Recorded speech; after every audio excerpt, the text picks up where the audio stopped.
One vibrant, confident young German girl is successfully navigating her way through adolescence when her country revokes her citizenship, leaving her a stateless pariah. She is to suffocate her dreams, pause her life, and restrict her waking hours to the exhausting aim of survival, living day after day in a series of rooms behind a bookshelf, never knowing if this will be the last day of her life. Her name is Anne Frank.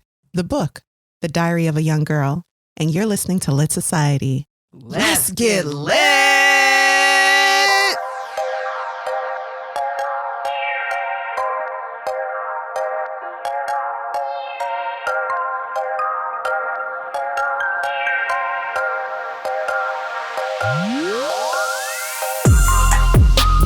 Hey y'all, this is Kari. And this is Alexis. And you're listening to Lit Society, a show about books and drama. Alexis, how are you today? How you been? How's your week? How's your life? Listen, remember a couple weeks ago I said I got a cold? Yeah, what happened? I did. I got another one. And I fought that bear off. Are you sure it was only a cold? It was a cold. Okay. I'm recovered. I am recovered. And so I treated myself to recovery and I recovered. Can I say that again? Yeah. I recovered. Mm-hmm. Did you make that Granny Smith now. apple concoction you was trying to make? Absolutely, yeah. You know, you should give me the recipe. We'll post it on our website. Okay. A little home remedy. That's cool. Yeah, I think it's cold and flu season, so that's going to happen a lot. People are going to get the cold and or flu and be like, I got COVID. Because what else exists anymore? No one gets anything else anymore. So. Yes. Oh, my goodness. I literally was like, I'm not getting COVID. Let me put everything down me that I could possibly put down me. And thus I did. Yeah, of course. Well, I went through a whole box of Kleenex. Oh, that sounds miserable. Mm-hmm. Well, did you have fun watching our YouTube premiere last Thursday? We're on BookTube. The aunties have arrived. It was fun. It's official. Yeah, and today we have a new episode, you guys. So go over to Lit Society Pod on YouTube and you will find our latest video. We're going to release those every Thursday for a little bit. So let us know what you think. If they're too silly for you, if you find them too edifying, like if we're just being too book smart, that's not going to happen. But yeah, we want to know your thoughts. We're having fun over there. So yeah. Yes, we are. That's that. Well, let's move on to Society Says. This is the portion of our show, I love this part, where we share your comments, readers, with the rest of our Lit Society. Alexis, is there a comment you found somewhere, anywhere that you thought particularly lit? Anywhere on the World Wide Web? Yes. Let me just tell you, okay? I went back to our review of Animal Farm, which was one of our first releases back in January. It was, and this was on the website. Okay, this is from the Podcast Addict, and they said, I read this book as a kid and never really loved it until now. This show is great. I said, yes, we are. I said, thank you. And I said, thank you again. Yes, they did. You guys make us feel so good. Yeah. Y'all make us feel like we are entertaining you, bringing a smile to your face. And that's why we do it. Yep. So thank you. How about you, Kari? What did you find? A little comment, did you? So I found a very awesome comment on Instagram. And this is by Wordy Birdie Reads. It's under a promo commercial we created for our new BookTube series. And Wordy Birdie Reads says, whoop, I've been on these random boards, so sick of this pandemic YouTube binges. It's like you read my mind. And since I can't really safely get out and about yet, I'm 1,000% here for all the Chicago awesomeness. Thank you, Wordy Birdie Reads. Yay. Thank you. And I hope we got to chat with you during our premiere. It was a lot of fun. You guys came out into the comments section on YouTube and supported us. And that really does make us feel good. So thank you, Wordy Birdie Reads. And thank you to all of you listeners. Remember, readers, to have your comments shared, message us on Twitter, Instagram, Facebook, and we especially love this one, leave us a review on Apple Podcasts, and we may share your comments on the show. So now let's get into our theme of the week. Each week, we select a theme to discuss based on the book we're reading. And this week, the theme is Corona Check-In. Yep. I love it. That's it. I was going to talk about how to survive in isolation, but I think we covered that really well in the very first episode of our show where we talk about loneliness. It is different being in quarantine, for example. And so let's dive into that, how we are tackling 2020 successfully while mostly stuck in the house. For 8 months, Alexis, can you believe it? 8 months? 8 I thought we were still at 6 months. No, like since March, girl. We've been giving up our weekends. We stopped seeing many of our friends, stopped hugging them too. It's been a lot. So, Alexis, how are you doing? Well, I have never been better in the separation in people versus Alexis. In the case of people versus Alexis, you winning. That's all you trying to say. And you got a restraining order against people, and they better not come around you. Absolutely. Okay. Absolutely. All See, right. the way my lungs is set up, we like the separation. Yeah. So I struggle with a cold. I don't need the extraness. But we're not I going have to to pretend fight it's really just hard. about your respiratory system. You also deal with a little dose of anxiety, right? I do. So for a a lot of people, being away from people, listen, nothing makes you anxious and nothing makes you lonely like people. It's weird, but it's true. Believe that on that, okay? So having an excuse not to get together, not to feel like, you got FOMO for missing out on something that somebody else did. Ain't nobody doing nothing. But they are. The people on the interwebs are doing But stuff. we can all agree they're crazy. So it's a different type of experience. When the government say you got to be in the house, or in this case, science, then it feels like great. Now who gonna check me, boo? If I say I ain't going out, I ain't going out. It's science. Nope, science. Can't have nobody over. It's science. Pandemic, scary. So, yes. Are you keeping a routine, Alexis? How are you staying human? Okay, so yes, I have a routine. I've been really working that out. That has been a requirement here. I start work set times. Sometimes I work a little later. This is a season where I work a little later a lot. Yeah. But that's in there. It's baked in. I'm writing it down. To live by a schedule keeps me very sane, and it also keeps me productive. And I've mentioned before that I see a therapist and I see a strength coach. A strength coach. Yeah. And so both of those, seeing both of them has helped me to continue on in my goals and kind of see them in front of me like they're still achievable. So I'm not in this hole that I could be in. I'm lost in connection with everybody else, but I still have these goals that I'm achieving and working towards, which makes me feel good. And I mean, can I just say you are my shero? We don't talk a lot about our personal goals on the show, but you are achieving some major goals in your life, and I love to see it. So you're not isolated in that you are still keeping in touch with people, particularly over Zoom, over phone calls. We still get together with our friends over Zoom. It's not the same, but we're able to connect with a wider range of friends, like people that live in other countries even. I'm talking to a couple friends out of the country more now than ever because it's facilitated by this routine that we're establishing of just knowing we communicate on Zoom. It's what we do. We're FaceTiming. We're on Duo if you have an Android or whatever. So we're communicating with each other and maybe even seeing some people more than we ever have. Some people we love. Yeah, it's true. It's true. Do you have any morning routines or something or anything that start you off on the right foot each day? So I do like to wake up. This is one of the things that my therapist, because I'm going into this busy season of work, I'm kind of cutting back on my visits with her. So that's one of the things that I cut up. So she kind of helped me kind of set up a plan. So I make sure that I'm also taking care of myself. But then also my strength coach is like, check into your strengths because that'll help you to make sure that you're getting what you need and also taking care of yourself. So that's been really helpful to me. She was like, make a schedule, because I'm also trying to get to bed at a reasonable and regular time. Yeah. Make a schedule. Set your time for your bath, maybe 3 times a week or 2 times, whatever can do. She said just a bath. Can I just tell you? Me time. How many years has it been since I took a bath? Ooh, that sounds dirty. But listen, I ain't got time. I would love to take a bath. So it was the bath. There's like a whole list of things that she's wrote down for me. Of course, making sure that I write down 3 things that I'm grateful for. Every day? Yeah. Mm-hmm. I love that. That's hard for me because I'm thinking too big. And she was like, no, make it smaller. Say you like drinking water today. So I'm like, you drink a lot of water. That's a thing. Yeah. But yeah, stuff like that. Okay, cool. One thing that really impressed me about the story we're reading today is that even though they were spending over a year behind a bookshelf, they woke up at a certain time and they had their daily routines. There was structure to their life. So like now, I mean, quarantine can feel like, if you are still quarantining, like for real, a lot of people are not. We are out here living our lives, wearing masks, not touching, staying 6 foot 6 feet away from each other.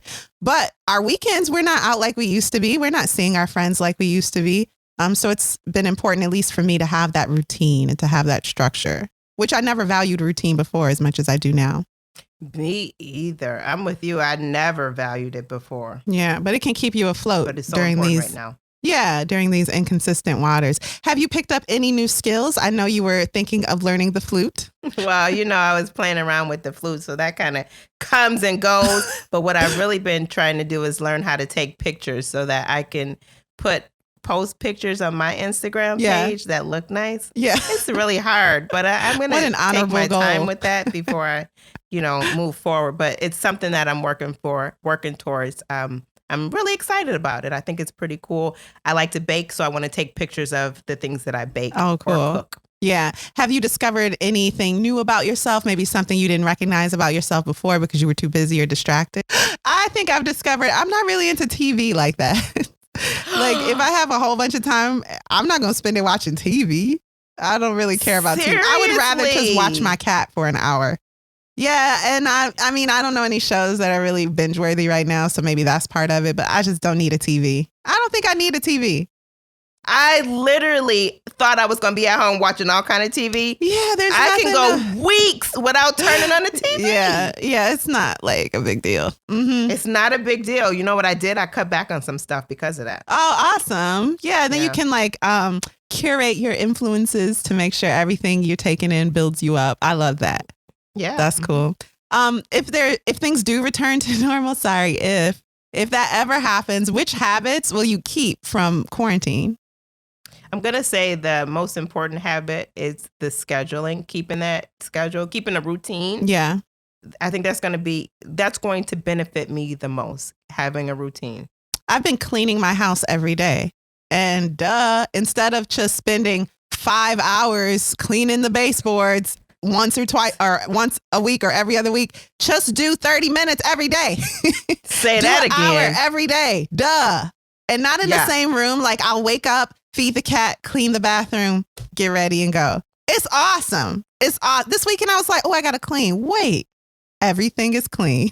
It's done. Now, I was out in the desert. I went to, refresh myself, take some peace of mind, whatever, go hiking. Right. And you stayed in my house, thankfully. So you might not agree, but I think it's really clean. That's because it was me and the cat. So yeah, that's what I'm going to do every day, making sure everything is in the spot it belongs in and just keeping things clean so I don't have to weigh myself down every week or every other week. Speaking of necessities, which items of clothing may you never wear again? Keep it decent. Clothes. In general, they're stupid. Clothes are dumb, especially jeans. Jeans are real stupid. I bought 2 pairs of heels this month because I was sick of wearing house shoes to work. And I gotta admit, it made me tap into a piece of myself that I forgot. I want to wear heels. I like them. You're like, I know her. She loves heels. Paying for fashion, I'm with it. We all got to suffer a little to look fabulous, and I forget. So I like doing that again. Wait, one thing. Listen, I been throwing out stuff like I'm never leaving the house again. It's really sad. I don't know what's going to happen when I have to leave the house again because I have literally only been in exercise clothes, like spandex. Yeah. Yoga pants. They'll get you. Yes. Mm-hmm. Well, that's our check-in. It sounds like you're doing great. And you haven't asked me how I'm doing, so you're doing so good you don't care. I do. Absolutely. I wanted to be in line with the questions. Right. Are you doing great? Mm-hmm. You're supposed to toss that ball back to me every time I toss it to you. You weren't interested. That's fine. I'm lazy. Okay. But I do want to know, please tell us, the readers want to know what you've been doing. Mm-hmm. So disingenuous. So I get up every day, like I said, feed my cat. Or get up every day. Actually, no. Let me stop with the lies. I sit up every day. Take a moment to read. Then I feed my cat, clean a little something, and head out to work. I got a collection of masks that are clean and ready for me that I just, choose to match my outfit for the day. Okay. You got that little basket in your house. I do. I was like, look at her. Doing some things over here. So I do have to say, I really enjoy the people I work with, but only seeing them and not really seeing my friends. it can be hard. It can feel like it's a big chunk of your life that you're detached from. That's how I feel.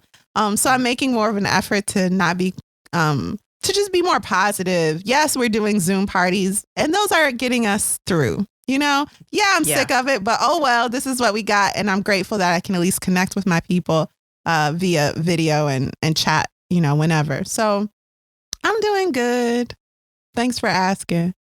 You make it seem so that, you know, I do care. I really do. What kind of new things have you been taking on? Yeah, you right. know, what I mean, you have responded a little bit. Yeah. So let's move on. Are you ready to get into Anne Frank, our author, and a little background into her story? Yes. Okay. All right, great. Let's take a break.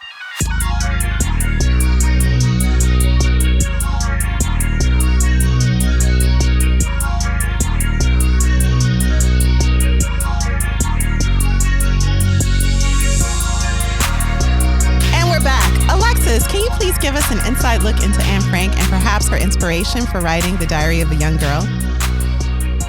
Sure. I decided to just kind of go with the forward of the book. It had a lot of great information I think contributes to the context. So okay, cool. I'll start with that. All right.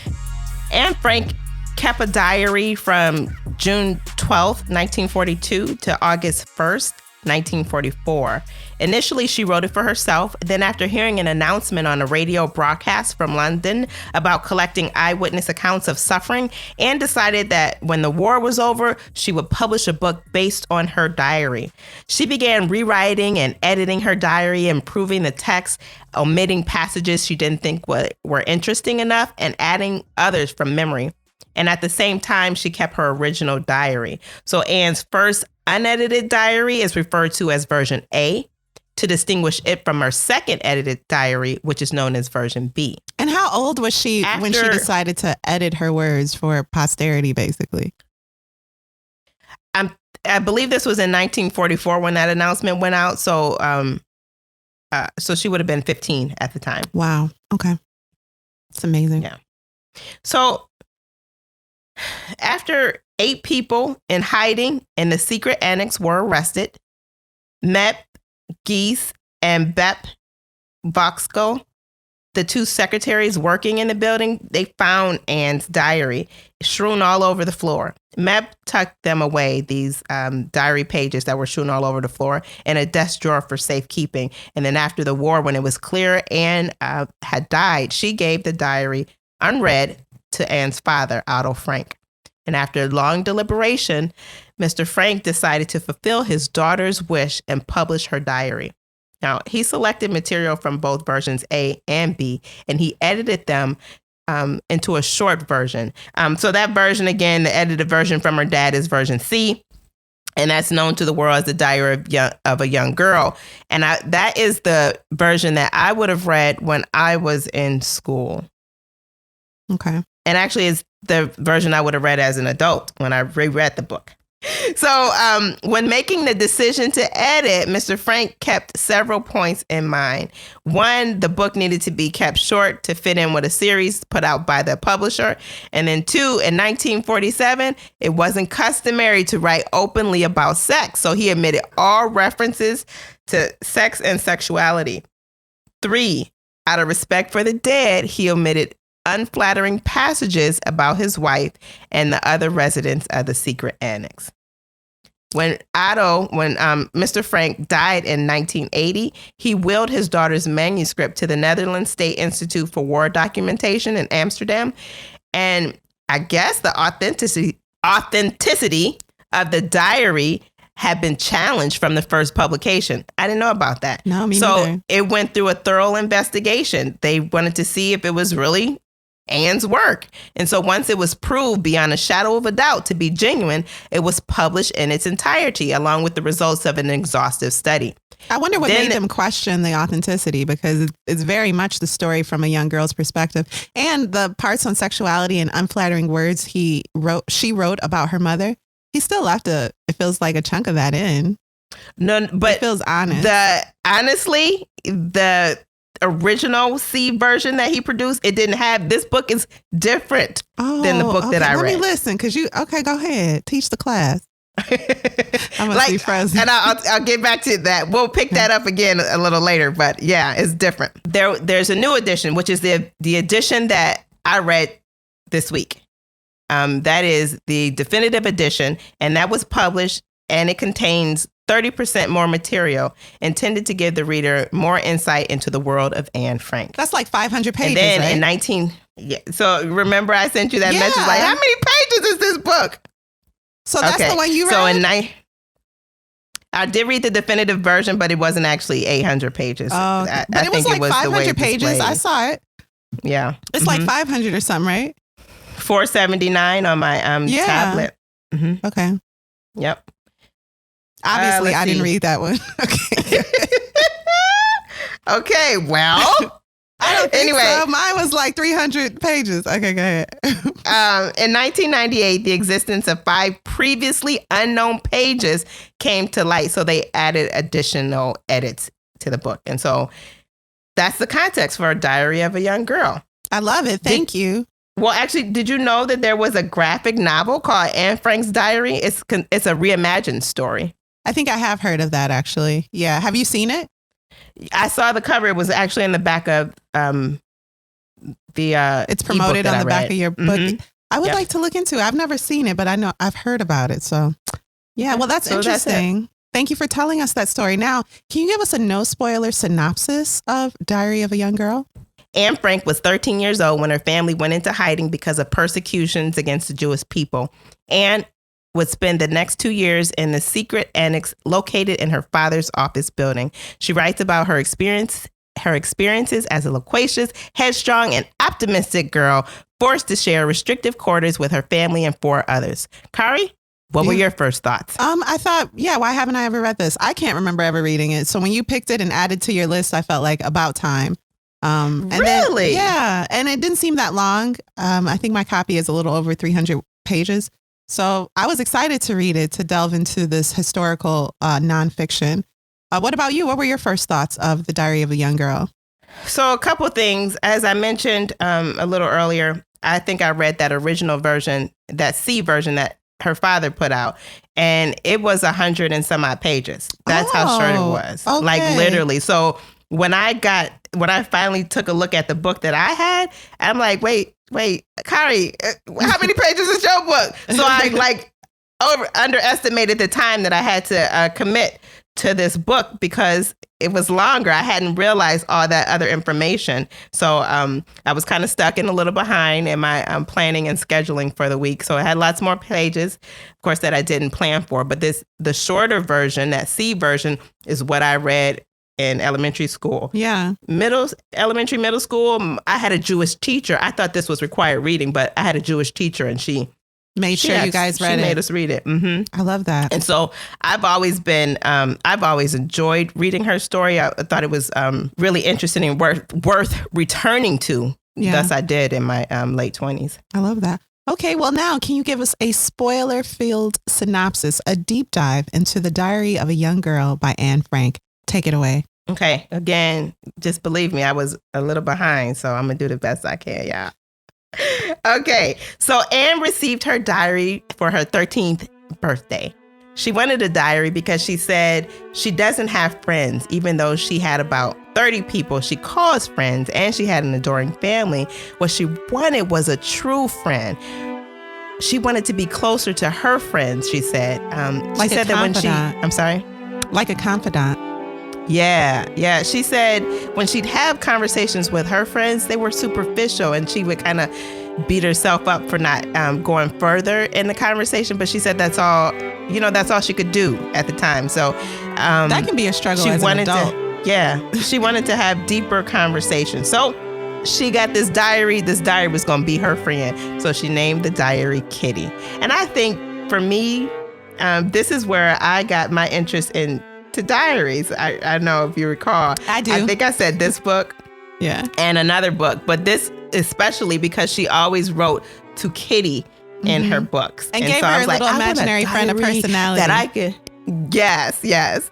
I want to write to Kitty. I want to name a diary and all of that stuff that I never could accomplish. So, and Anne made me think twice, like, wait, this is an imaginary friend, right? Because she'd be like, remember how you asked me about this? Well, let me tell you the answer. Yeah. Yeah, exactly. So anyway, the family immigrated to Holland in 1933 when her father became managing director of the Dutch Optic. Catch that? Okay, that's what it is. Yeah, sure. The war started in 1939. After May 1940, when the Germans arrived in Holland, the good times were few and far between. Freedoms were severely restricted by anti-Jewish decrees. So I'm going to name those. They were required to wear a yellow star. They had to turn in their bicycles. They were forbidden to use streetcars, forbidden to ride in cars, even if they owned one. Required to complete shopping between 3 p.m. and 5 p.m., frequent only Jewish-owned barbershops and beauty parlors. They were forbidden to be on the street between 8 p.m. and 6 a.m., forbidden to go to any form of entertainment like movies or the theaters, forbidden to use swimming pools, tennis courts, hockey fields, or any other athletic field, forbidden to go rowing or take part in any athletic activity in public, forbidden to sit in their gardens or those of their friends after 8 p.m., forbidden to visit Christians in their homes, and required to attend Jewish schools. So there was a laundry list of restrictions upon them, but life went on. And talks about her math teacher. She said he gave her an assignment for talking too much. So she came up with a convincing argument to prove the necessity of talking. She said, talking is a female trait, and she'd do her best, but she'd never be able to break the habit because her mother talked as much as she did, if not more. And there's not much you can do about inherited traits. I get along pretty well with all my teachers. There are 9 of them, 7 men and 2 women. Mr. Keesing, the old fogey who teaches math, was mad at me for the longest time because I talk so much. After several warnings, he assigned me extra homework, an essay on the subject, a chatterbox. A chatterbox. What can you write about that? I'd worry about that later, I decided. I jotted down the assignment in my notebook, tucked it in my bag, and tried to keep quiet. That evening, after I'd finished the rest of my homework, the note about the essay caught my eye. I began thinking about the subject while chewing the tip of my fountain pen. Anyone could ramble on and leave big spaces between the words, but the trick was to come up with convincing arguments to prove the necessity of talking. I thought, and suddenly I had an idea. I wrote the 3 pages Mr. Keesing had assigned me and was satisfied. I argued that talking is a female trait and that I would do my best to keep it under control, but that I would never be able to break myself of the habit since my mother talked as much as I did, if not more, and that there's not much you can do about inherited traits. Mr. Keesing had a good laugh at my arguments, but when I proceeded to talk my way through the next class, he assigned me a second essay. This time, it was supposed to be on an incorrigible chatterbox. I handed it in, and Mr. Keesing had nothing to complain about for 2 whole classes. However, during the 3rd class, he'd finally had enough. And Frank, as punishment for talking in class, write an essay entitled Quack, Quack, Quack, said Mistress Chatterback. The class roared. I had to laugh too, though I nearly exhausted my ingenuity on the topic of chatterboxes. It was time to come up with something else, something original. My friend Sane, who's good at poetry, offered to help me write the essay from beginning to end in verse. I jumped for joy. Keesing was trying to play a joke on me with this ridiculous subject, but I'd make sure the joke was on him. I finished my poem, and it was beautiful. It was about a mother duck and a father swan with 3 baby ducklings who were bitten to death by the father because they quacked too much.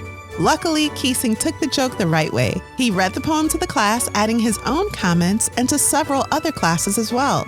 Since then, I'd been allowed to talk and haven't been assigned any extra homework. On the contrary, Keesing's always making jokes these days. Yours, Anne. Well, and how old was she? Like 13? She was 13. Yeah. She was so I thought that was cute. Yeah. So she, the teacher kind of laughed that off. And a few days went by and then he's like, wait, you're still talking too much. Now I want you to write an essay on incorrigible chatterbox. So she produced another piece of work and the teacher had nothing to complain about for 2 whole classes. He found it hilarious. He was like, yeah, I think he made the assignment just so he could read more of her writing because she was like such challenge a her, writer. right? Yeah. Yeah. I think so too. Finally, he was fed up with her talking, so he told her to write an essay entitled "Quack, Quack, Quack," said Mistress Chatterback. So she wrote a poem. I think her friend contributed to it. I guess they was getting excited about these pieces of work, these punishment pieces that she was producing, right? She wrote a poem about a mother duck and a father swan with 3 baby ducklings who were bitten to death by the father because they quacked too much. Well, the teacher took the joke. I mean, he took it all in stride. He shared it with the class. He shared it with other class, and he didn't bother her again. And so after he left her alone, he seemed to talk more, and she was allowed to just talk, be herself. Anne mentioned that when boys would try to befriend her, she'd be fine with that until they start chatting about, well, maybe I could take you home or come to your house, and she'd be Walk like, you home. to her house. Like he wanted to like meet their father, those things. Yeah, start dating, and she was like, I'm only in it for the jokes. What she said, she would fall off her bike. Yeah, just to distract him and then start talking about fall off her else. bike or something. Mm-hmm. And change the subject. Yeah. Hilarious. But then there was this young boy named Halo, and he was 16 years old, but he liked Anne. And his grandmother said Anne was too young for him to be seeing, but they made plans to continue because Halo said, listen, I'm getting ready to cancel this class and then I can fit you in here. And also you can get in here and here. And we could keep seeing each other because, I like you. And Anne was like, Halo is in love with me, but I'm not really in love with him. We just, we're just out here. Anne being was a friends chicken and head, stuff. can I tell you? But she was like your favorite kind of chicken head. She was 13. These 16-year-old boys was falling in love with her. And she was like, I think you need to listen to your grandma because you're getting kind of serious. She was. I was like, man, Anne. But this was, I'm going to say again, it's a different time. And Yeah. I don't know how their schooling worked. I don't know. Were they in the same school? And she was probably way smarter than him. So intellectually, she was like Obviously. a grown woman. Obviously. So they were just friends. Her true love interest was Peter. Now, she didn't really say much about him, but she did say that's her love interest. She said she had told her mom that she wasn't really interested in Peter. She said I don't think she used the word trick, but I'm going to use it. She tricked her mom into thinking that, Peter wasn't for her, but really deep down inside, she knew she was going to marry Peter. That was the man for her. On July 5th, 1942, she writes that her father started talking about going into hiding. Father told her she had a lot of questions. Going into hiding where? About what? Why? Da, da, da. And her father told her, just enjoy the freedoms that you have while you have them, and we'll take care of the rest. One day, Halo was visiting, and then he left with expectations that he would return later. Then there was a knock at the door. And from this knock, we learned that Margot received a call up so that the family needed to go into hiding. So the call up meant that Margot needed to now be separated from her family. And I don't know if she would be put in a camp, but she would truly be separated because they wanted to educate Margot was 16 years old. So they wanted to educate the teens differently so that they can be. And Margot was Anne's older sister. Yeah. Anne's older sister. So Margaret got caught up. Okay. This put the pressure on the family to go into their hiding space sooner than expected. So they started packing up, and Anne, she decided memories meant more than dresses. So she didn't pack a lot of clothes, but she definitely made sure she packed Kitty so she could be writing while she's away. Just brilliant. And this really struck me how even though they were under all of these restraints, they did their best to live a normal life. And then in a second, everything changed and they were in forced captivity. Yep. And from a little kid's perspective, her parents were doing a good job at keeping her life normal as much as possible. So this was a drastic change from one day to the next. Yeah. Huge. So they left with what they could, right? They didn't have a bunch of luggage that they would be carrying as they left because that was a bad look for a Jew to be caught walking around with luggage. So what they did was they layered up their clothes. Mm-hmm. There was another renter upstairs and in the upstairs apartment, and they left him a note saying, give the cat to another neighbor. And they left the house as though they left in a hurry. And as they were walking along to the new destination, her parents decided to tell her the plan.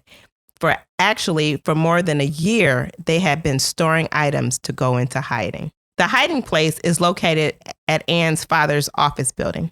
There weren't a lot of people working in his office. There was a Mr. Kugler, a Mr. Kleiman, Mep, and a 23-year-old typist named Bep Vosko, all who were informed that the Franks were coming. Mr. Vosko, Bep's father, works in the warehouse along with 2 assistants, but they weren't told anything. So the new hiding place is a 4-story building, and on the 2nd story of that building, behind some storerooms, is a secret annex. And it has rooms, it has a kitchen, just, space for them to live in. When they arrive at the new location, they got all these boxes and stuff there because they were preparing to live there. And so while Margot and the mom, they're like exhausted from all the stuff they had to do to get there, Anne and her father prepared the house for living, making it decent, So on July 12th, 1942, Anne writes about the family, and she says that they start to bicker. She feels like her mom is treating Margot better than she is, and that her father is the only one who stands up for her, but he usually sides with Mother and Margot. She doesn't seem to fit in, even though they think they all get along. And this is really early on that Anne is starting to feel out of place with the family. There's a new family that's expected to arrive, and that's on July 13th. That is the Van Dans. They have a son by the name of Peter, and he is a shy 15-year-old. Not to be confused with the love of her life. Not to be confused with him, because she don't like Peter. Mm-mm. She got a few things to say about Peter early on. After the Van Dans arrive, Mr. Van Daan kind of shares a story about their home, their apartment. The upstairs neighbor that they left a note for to give the cat to another neighbor, he called Mr. Van Daan and said, come over. And he was really distraught. And he showed Mr. Van Daan a note about the Franks saying, hey, take the cat to somewhere else. And so he was really concerned. But what the Franks left behind, the house was a mess. It looked like they were leaving in a hurry. So he was concerned that there was going to be a raid on the house. So Mr. Van Daan and the upstairs neighbor decided to kind of clean up the house a little bit because they were afraid. The neighbor was afraid. And so while doing this cleanup, they find a note with an address on it. And Mr. Van Daan tells Mr. Goldsmith, who is actually the upstairs neighbor, to burn it. But we know that Anne's mother left that note on purpose. It has an address. It's just to kind of mislead people. Yeah, throw them off the scent. Yep, take them off scent. So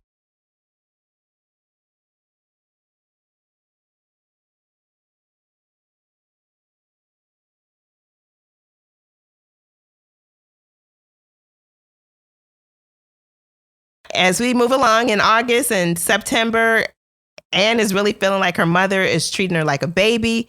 Anne is at odds with the Van Daan family, the son, the mom, the dad. They all seem to be at her. And it's like a fight. But Anne sees Peter as a spoiled brat that's hypersensitive and lazy and a hypochondriac. And it's just a lot of everything about him is like wrong. So he's a teenage boy with no one else to relate to him in this living environment. And Anne is in the same shoes in a way because she doesn't relate to anyone in her family. But she is doing her best from her description to accommodate everyone. Whereas Peter is like pooping up the bathroom. He's like sleeping in, eating, he's not doing his part. Yeah.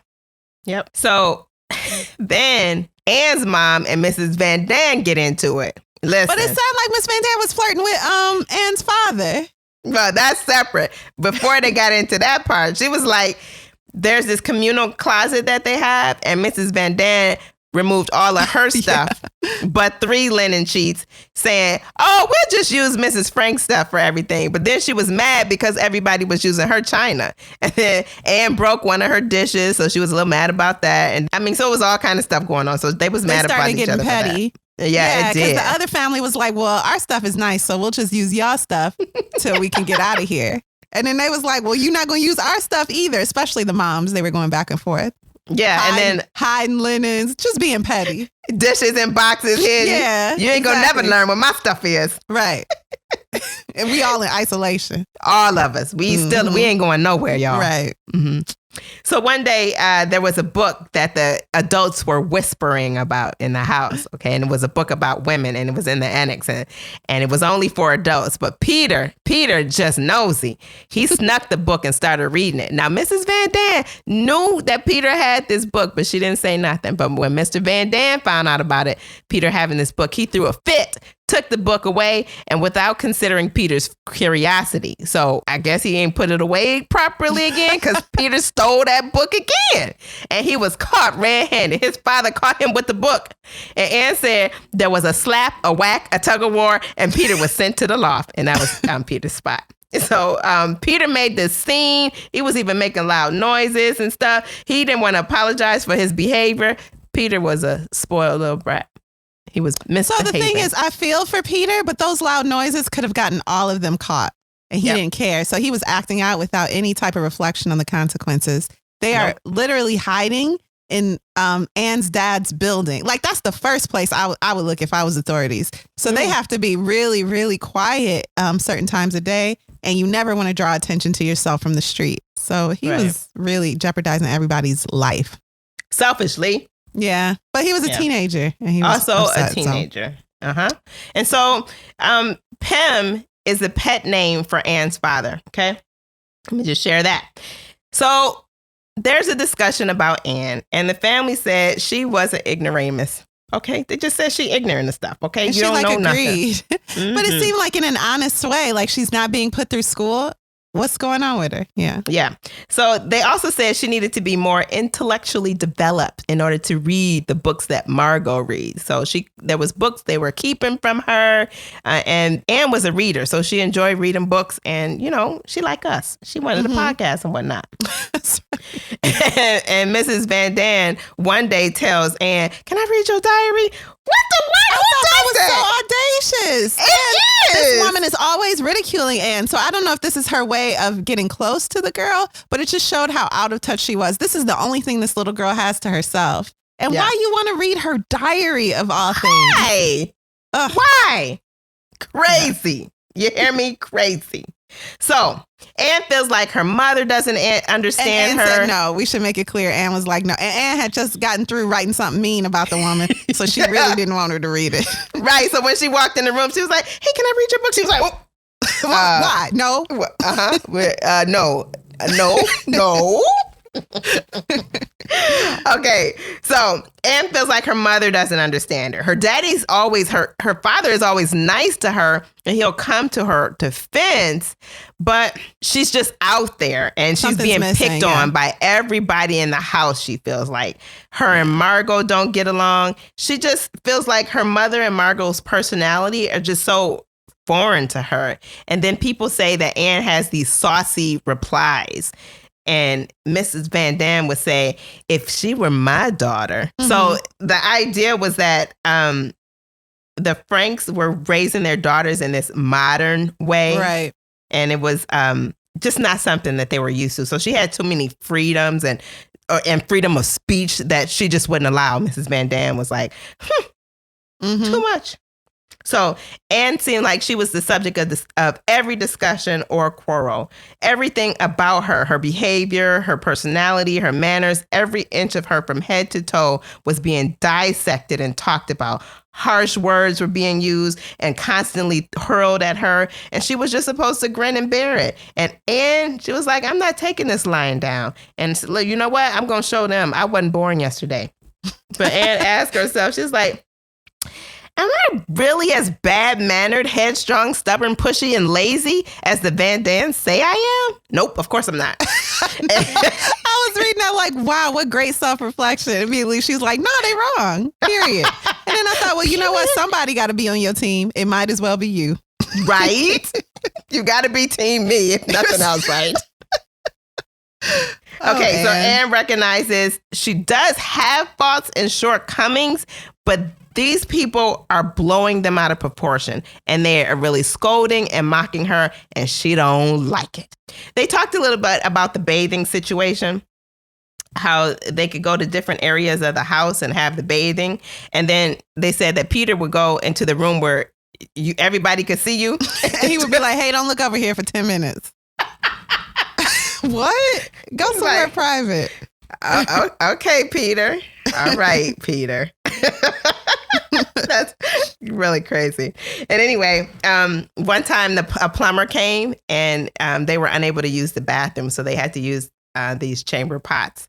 And that was a whole mess. Chamber pots and canning jars, to be clear. Oh. Yeah. So in October of 42, Mrs. Van Dam, this is when Anne is starting to feel some type of way about her, is flirting with Pim. Again, Pim is Anne's father. And Anne does not like this. She's like, she would touch his cheek and then hike up her skirt and then make so-called witty remarks to get his attention.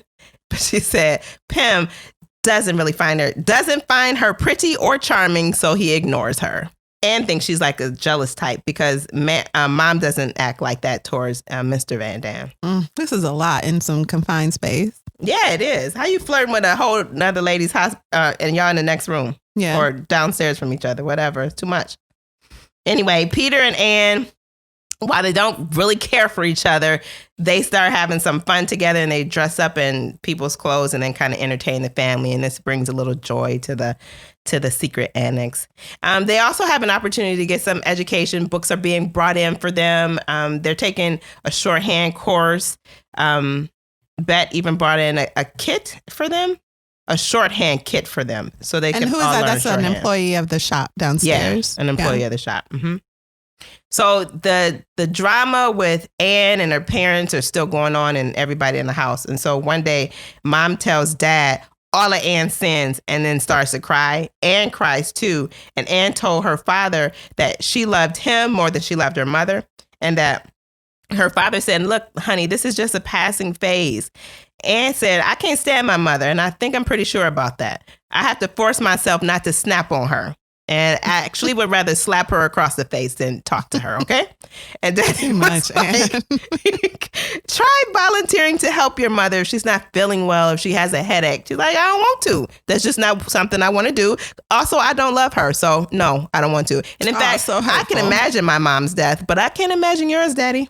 Wow, Anne went there. She was like saying some really hurtful things. Openly. Yes, yeah. And so after this, Anne kind of mentions that she's excited to get her period. She feels like when she gets that period, then she'll be really grown.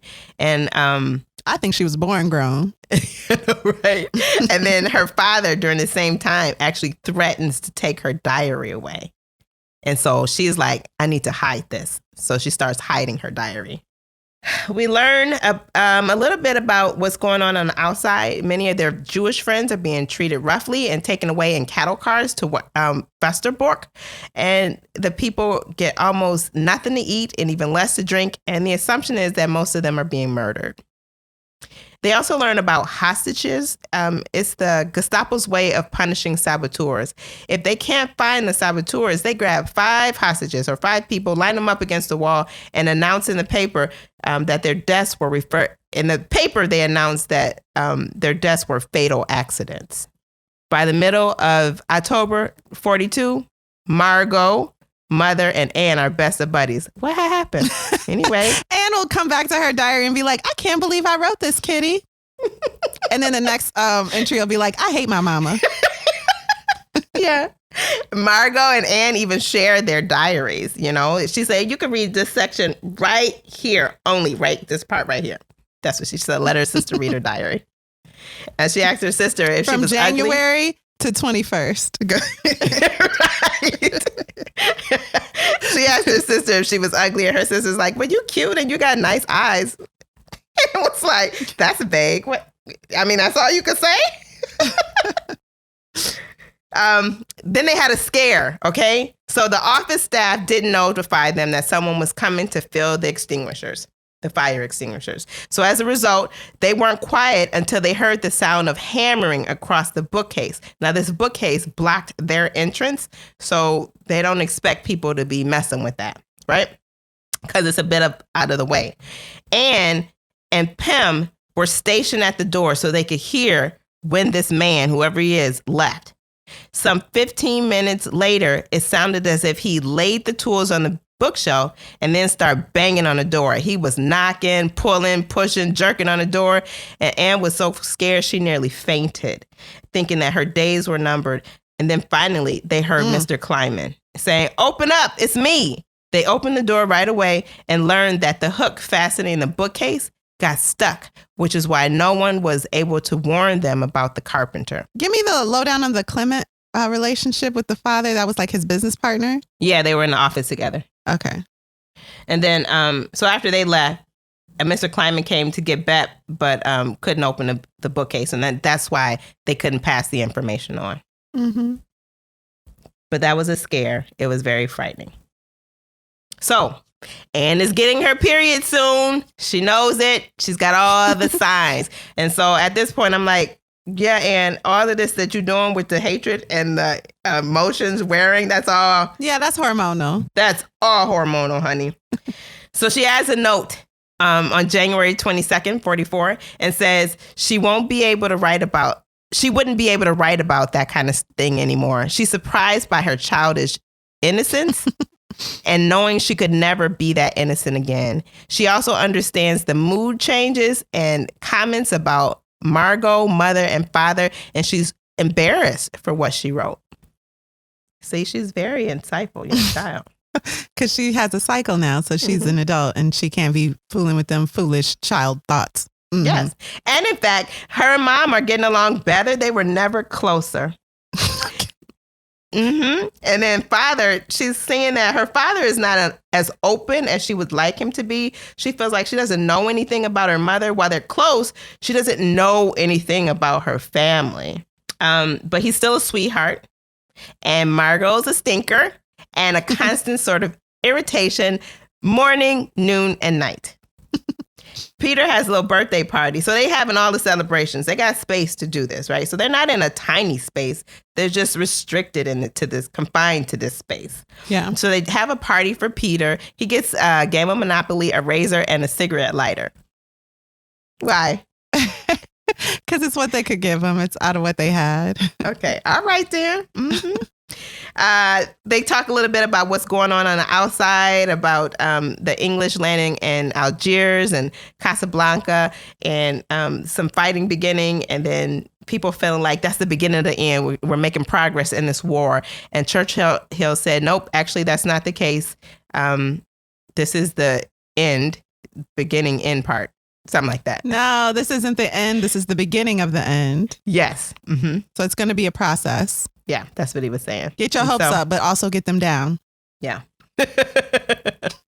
So they start talking about bringing in an eighth person. All right. So they're like, let's run through this list. We got space. We could take somebody else in. Let's do it. I loved that about them. They were restricted. They weren't getting along all the time. But they were like, if we can save someone else, we have the room. And they've been thinking about it for a while. Like, we want someone else in here with our crazy selves. Mm-hmm.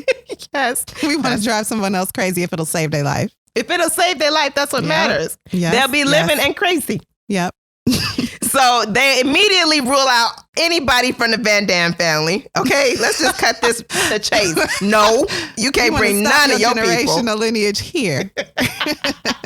No more. Your people can come. Okay. Mm-mm. And then they agree on a Mr. Dussel, and he's a dentist. So they like, okay, Mr. Dussel, somebody reaches out to Mr. Dussel and says, okay, you could come. All right.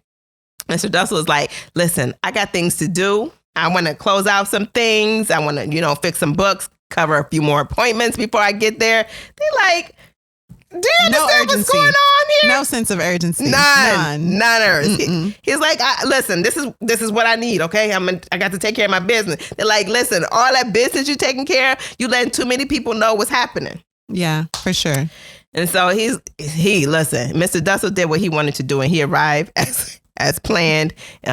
No leaks at the time, but he was surprised. Mr. Dussel was impressed by the plan and how covert it was, and that. Well, he was devastated at first because he was like, "But the officer from higher up got y'all out of the country," and they was just laughing like, "Y'all still believe that lie?" That's hilarious. No, we've been here forever, forever, ever. Okay, yeah. Forever, ever. He was just in shock. Yeah. So then he's like, hey, wow, this is well hidden. I didn't know all this was going on. You just right upstairs from me and you got a whole living space and all that wonderful stuff. So they're like, okay, that's great. You hear and all, but let me just give you these rules about things you can and can't do. All right, sir? So they give him this list of rules. You know, your rest hours need to be from 10 p.m. to 7:30 a.m. and 10:15 a.m. on Sundays, okay? Because we need to be quiet. Free time? None. You don't get any free time outside until further notice. Use of language. It's necessary to speak softly at all times. Only the language of civilized people may be spoken, thus no German. Reading and relaxation. No German books may be read except for the classics, works of a scholarly nature. Other books are optional. They encourage calisthenics daily, singing only softly, and after 6 p.m. They have classes. They have a mealtime schedule. Breakfast is at 9 a.m., except on holidays and Sundays when it's at 11:30 a.m. A lunch is a light meal from 1:15 to 1:45. Dinner may or may not be a hot meal, and it depends on the news broadcast. They talked about baths. The wash tub is available to all residents after 9 a.m. on Sundays. Residents may bathe in the bathroom, kitchen, private office, or front office as they choose. And you can only have alcohol in the place for medicinal purposes only. Now, that's just a few of the rules, but they have rules to live by. And they had no bathtub, right? Right, no bathtub. Yeah. Or is it no running water? But they had, because Peter was in a tub, right? He was washing in my mind, it was like a bucket. Yeah, that's what I mean. Yeah. Mm-hmm. Yeah. So Mr. Dussel, when he arrives, he has a lot of questions. You know, he's amazed by the setup. Okay. So he's got a lot of questions, but then he answered a lot of questions, and he also gave an update on the things that were happening outside since they've been in hiding.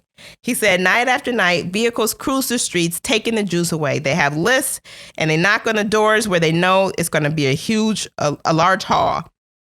They also offer a bounty per head. He likens it, and Anne in her writing likens it to slave hunts in the olden days. Anne can see these events after the dark because they have a window and she can see the people, you know, if you just peek out the window after dark. Yeah, down on the street. Mm-hmm.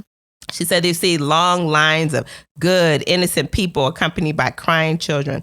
No one is spared. All are marched to their death. Some of the stories that Mr. Dussel tells are so gruesome and dreadful, they can't get them out of their heads, and the gloominess lingers. But they have to realize that they cannot spend the whole day crying about these events because it doesn't help. Anne is starting to feel deserted. Her father is not able to replace the world that she lost behind. So those friends that she had, he's not enough for her. Mother and Margot, they don't even count in her mind. And so they're not on the best terms anymore again. Mm-hmm. And she also feels ungrateful. There is a period in 42 where they go without light for 14 days. And at this time, Anne learns that Mr. Dussel is a tattletale. He's an old-fashioned disciplinarian, and he's a preacher of unbearably long sermons on manners. So they're actually sharing a room, and he is getting on her last nerve. Yeah. They learn that Mr. Van Daan is also in the meat business. And because of that, he makes some sausage. And this is like, ooh, sausage night. Yum. So they watched him do this work and dry the sausages out. And it's just fun. It's a good time for all. It's something for them to enjoy. Mr. Dussel, as I mentioned, is a dentist. So he works, he actually takes on the work of doing Mrs. Van Daan's teeth. He also does some of the other family members when they have issues as well. Yeah. Do they have any type of like numbing agents? I know. I think she was just messed up. That is so gruesome. Yes. He is in there pulling out teeth when necessary. Oh, that's crazy.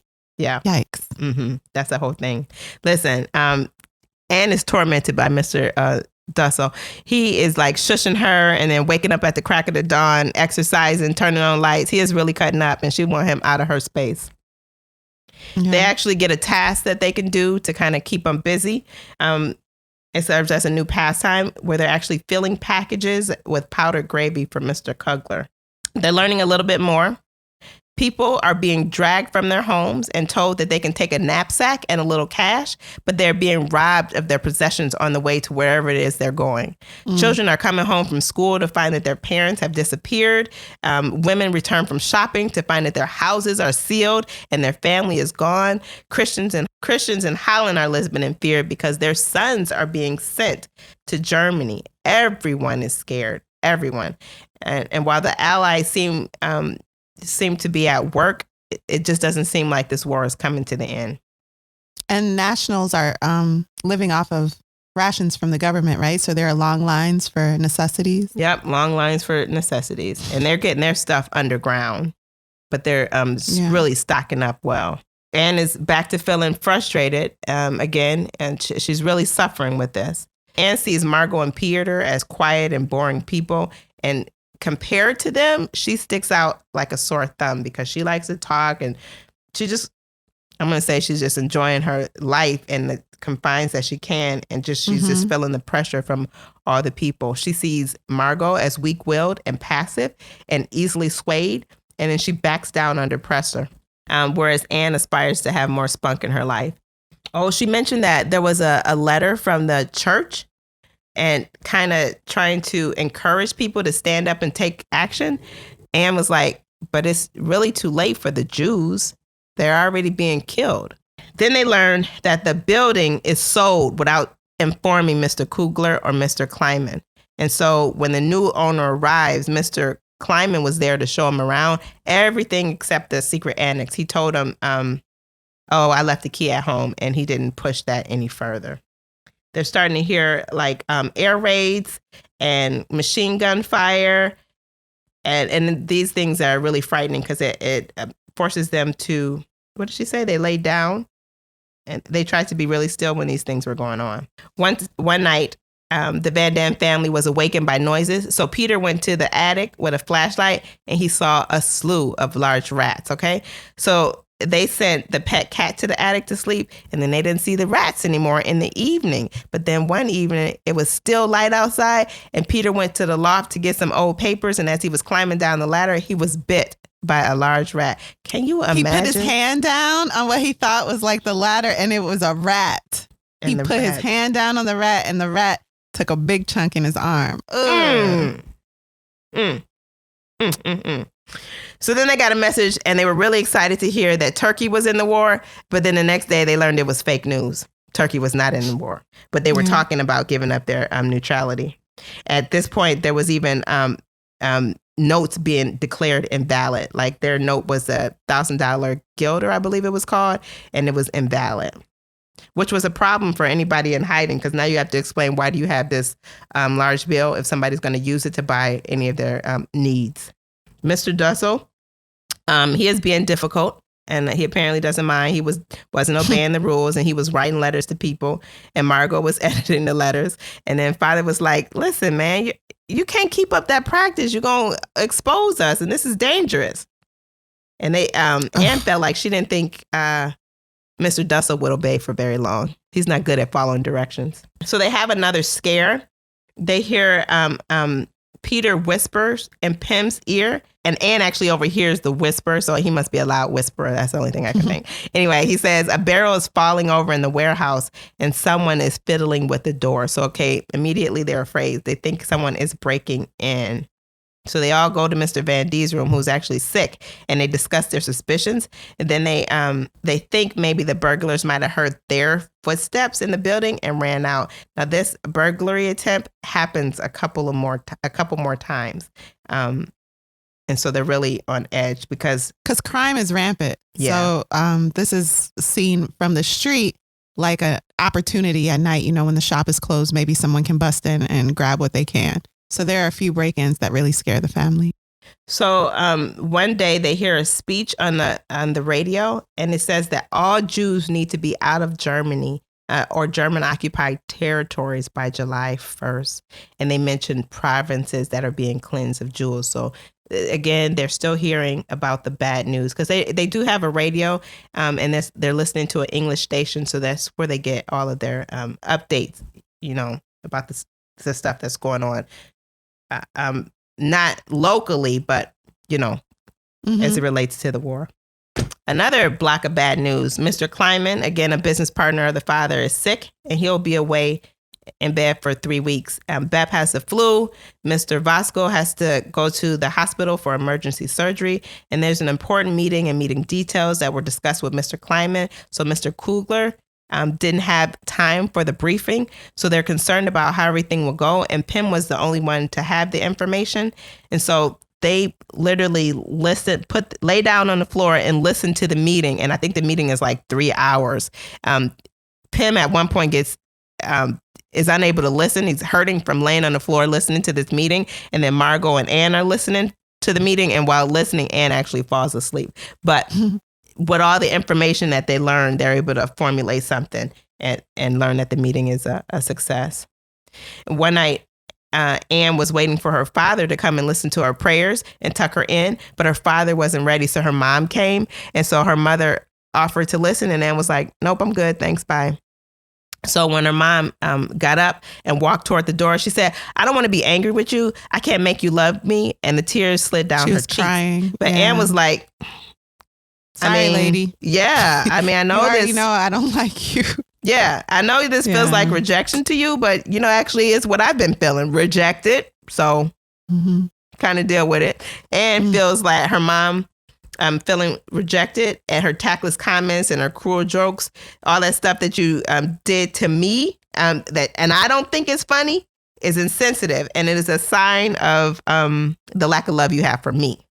And she said her mom cried half the night and didn't get any sleep. Father avoided looking at her, but she knew he was thinking how dare you treat your mother this way? And while she's expected to apologize, Anne was like, I said what I said. Yeah. That's it. She thought really deeply on things too. Like some of the behavior she describes from her mother, even though we're only getting Anne's point of view, it made her feel so alone in the family. Yeah. So to not naturally display that love to her mother, she felt like this is chickens coming home to roost. You never instilled any love in me. And so I don't have any to give you. Sorry. Oh, yes. It was just like that. It's just like that. Yeah. So we learned that Mr. Vasco, who is actually helping out in some way, has advanced stage cancer and can no longer work. But he was a good source of help and support when it came to safety measures. And he kept them current of what went on in the warehouse. At one point, they requested all radios. I don't know who they were turning them into, but the large radios were called in, but they were given a tiny radio that they could still listen to. In July of 1943, Anne decides that she's going to work on her behavior. She's learning that hypocrisy gets her a lot further. Yeah, so that Anne is also in this space with this Mr. Dussel, and he is, they're debating about the room space. That's too much for Anne. She's like, I'm sick of this man. I'm out of here. All right. So then they got a schedule for the nighttime routine, a schedule for the lunch routine. They got a schedule for everything, but this keeps them, again, productive as they're in this restricted area. At one point, their potatoes were going bad. They were getting diseased.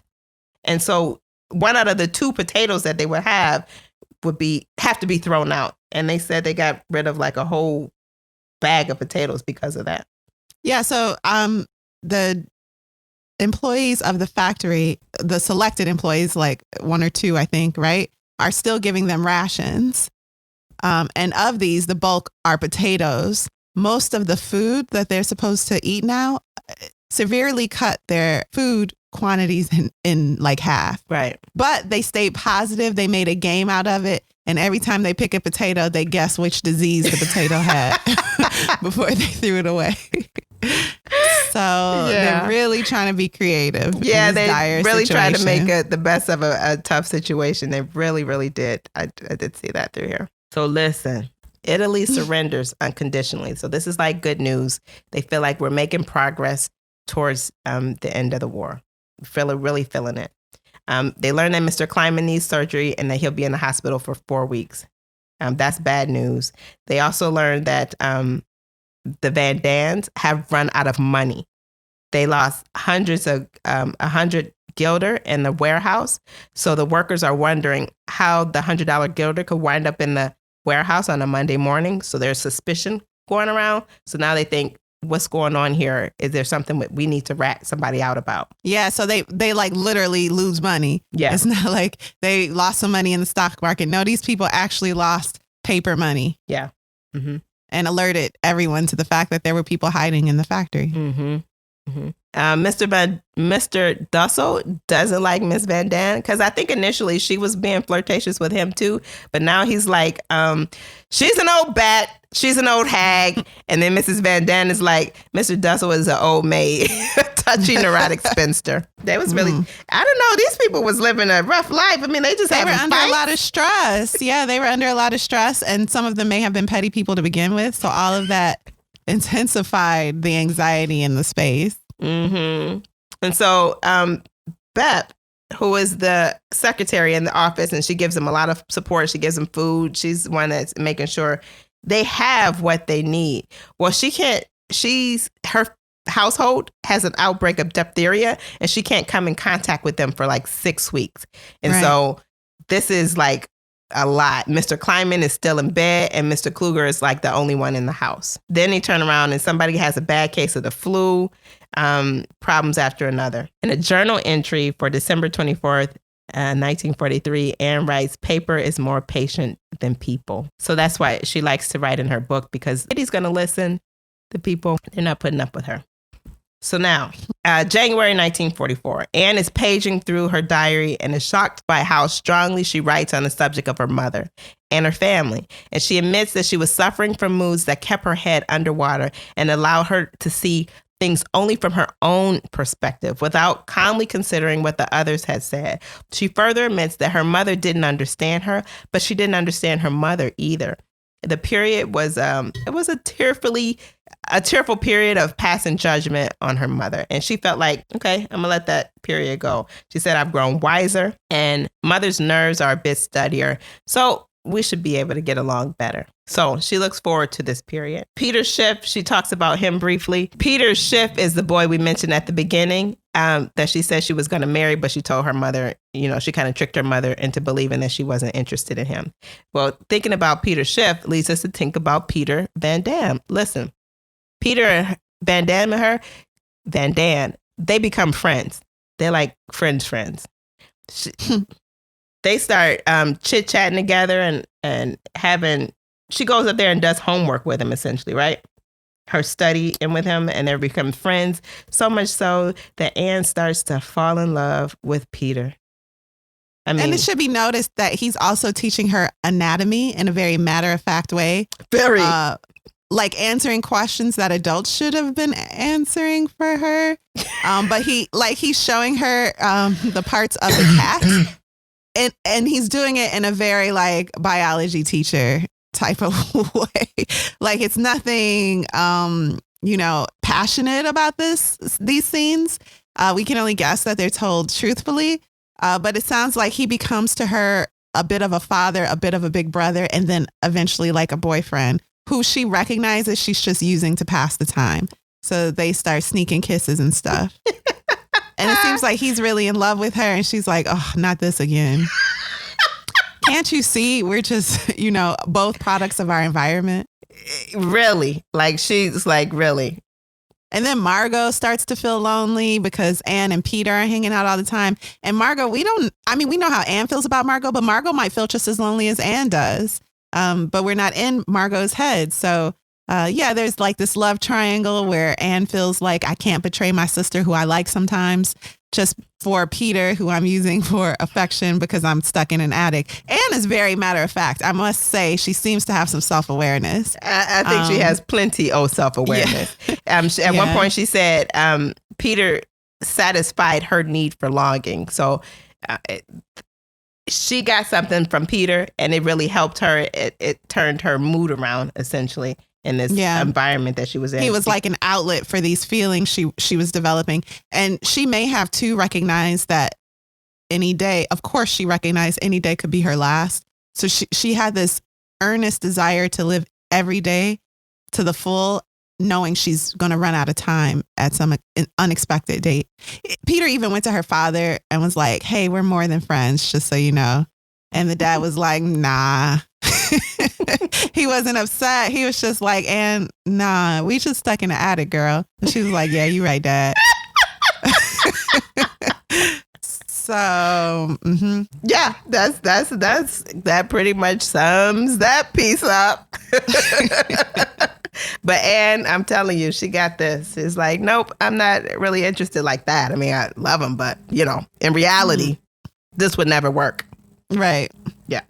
I think at some point in the story, Margot does say that she's not interested in Peter. She's happy for them two, that they have a kind of developed that friendship, but she does want something for herself. But not Peter. I think everyone kind of recognizes Peter is like you.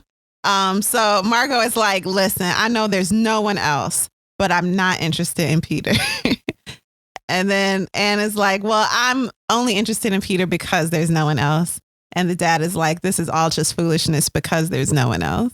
Peter is a young boy with very difficult parents who their communication often involves only fighting. So he feels very alone. The attention he's receiving from Anne feels a need in him also. Like you were saying, he's getting something out of this, but he seems to be very genuine in his feelings. Like he also is alone. Everyone is alone in their own way. Yes, exactly. So in May of 1944, there seems to be a change in Holland. Their attitudes toward the Jews. Anti-Semitism has cropped up where once it was unthinkable. And according to the Christians, the Jews are blabbing their secrets to the Germans and denouncing their helpers, leading them to punishment. So it's like everybody is turning on people. Like, why would they do that? Just why? Why would put people in at risk. Isolation, sell out the only people who are helping them? Yeah. But these type of lies or anomaly situations were being spread throughout Holland. Yeah, it is a thing. So so much so that even I think it's MEP asked. Yeah, she's like, do you think I'm an anti-Semite? And they're like, what? You've been risking your life for 2 years to help us. So no, we don't. But it left a lot of confusion. It caused a lot of confusion. Yeah. MEP has actually acted even nicer toward them because of the anti-Semitism that was going on in Holland, just so they would feel extra secure in their situation. So Anne, at some point, asked herself if it would have been better not to go into hiding, if maybe she was dead and didn't have to go through this misery, especially if she could have spared others of the burden, and maybe if the helpers would have helped other families. So she was really starting to lose her optimism. She is really wishing that the end would come soon. She's like, it doesn't matter how cruel it is. At least we'll know whether we are the victors or the vanquished. Anne actually got a root canal while she was she said that was painful. That was crazy. Yeah. So Anne gets this root canal, and I'm like, as an adult myself, that was like the worst experience in my life. It was horrible. It was worse than pregnancy. It was terrible. But I also had an infection. So they say because you have an infection, that makes it a lot worse. But I wouldn't wish that on nobody. And to not have any... yeah, it ain't like she was getting a shot of Novocaine. Right, exactly. There was no numbing agent. And at this point, now this is like in June of 44, and then in July 44, Anne is feeling like Peter is really starting to lean on her a lot more than she wants him to, and she's trying to encourage him. She's trying to figure out a way to encourage him, meet new people like Margot, to believe in himself. By July 21st of 1944, there was an attempt on Hitler's life. And so this here was a cause for excitement because you could tell that there was an internal breakdown. And of course, if there's an internal breakdown, there's a weakness and people can take advantage. So they were looking forward to that. On August 1st, 1944, on the last page of her diary, the last date she wrote in her diary, Anne is very reflective about what's going on in her life, improvements that she can make for herself. Yeah, she's very concerned about making improvements in her life. She said, I'd like to be what I could be if only there were no other people in the world. As I've told you, what I say is not what I feel.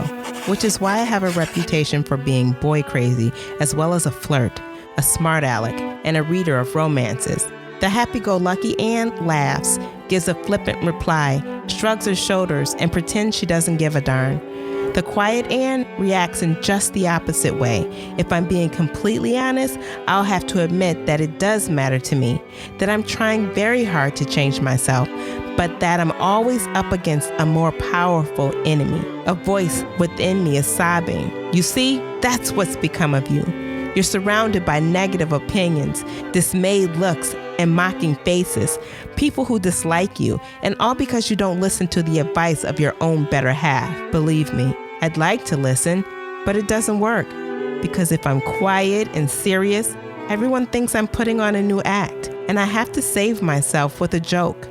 And then I'm not even talking about my own family, who assume I must be sick, stuff me with aspirins and sedatives, feel my neck and forehead to see if I have a temperature, ask about my bowel movements, and berate me for being in a bad mood until I can't keep it up anymore. Because when everybody starts hovering over me, I get cross, then sad, and finally end up turning my heart inside out.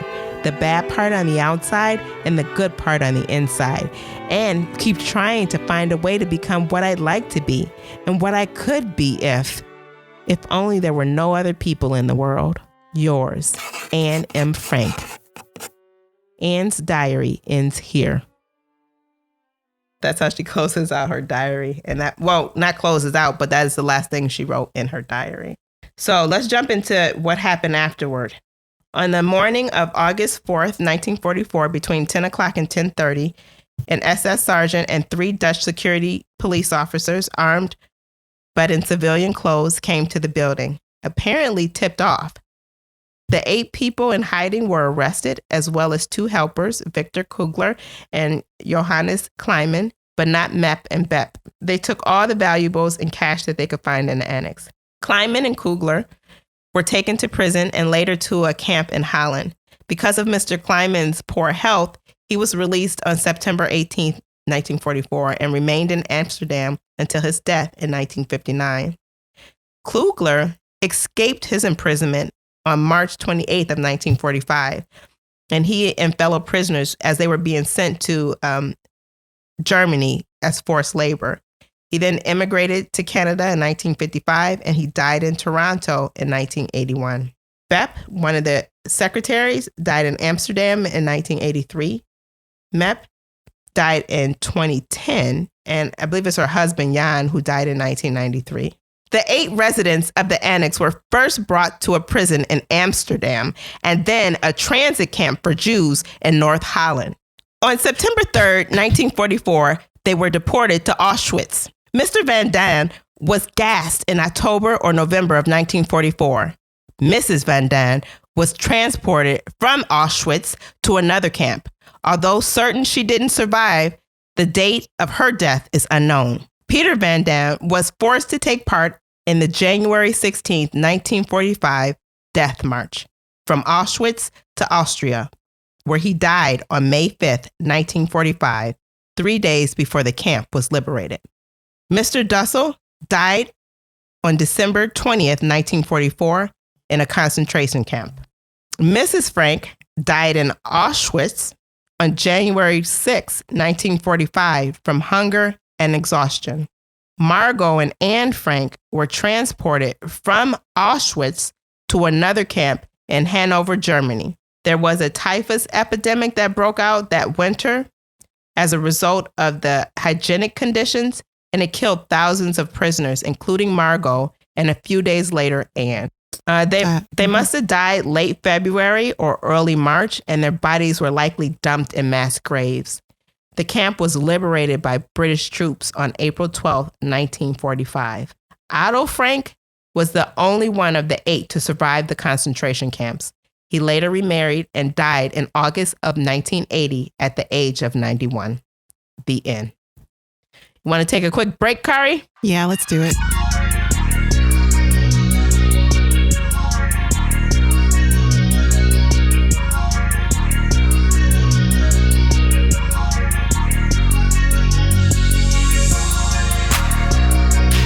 We're back. So, Kari, what is your final Yes. verdict?